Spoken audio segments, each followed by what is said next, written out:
Assalamualaikum warahmatullahi wabarakatuh. Wilujeng wayah kieu kasadayana. Sampurasun.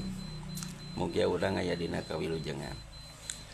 Aya papata karunsunan nu nyaurkeun kieu, ulah nulak cangkeng dina punduk. Ieu atikan kangge urang sadayana wargi Sunda yen urang teh ulah angkuh. Urang teh ulah gumede.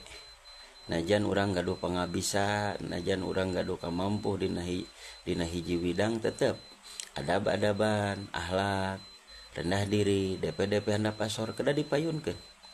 Malar ketika urang gaduh pangabisa teh henteu kasipatan ku kasombongan. Sabab di mana wae rupana, di mana wae cicingna, ketika kasombongan dipayunkeun timbulna lain simpati tapi antipati. Timbulna bakal aya kangewa ti sasama tah ieu pisan malah bakal aya anu ngarasakeun nyeri hate ku akibat tingkah jalmi anu aya kasombongan. Tah nulak cangkeng dina punduk ieu istilahna paripaosna dina prung nama yen urang teh ulah sombong. Aya bahasa lamun teu ku aing tah ieu bahasa ieu kedah disingler.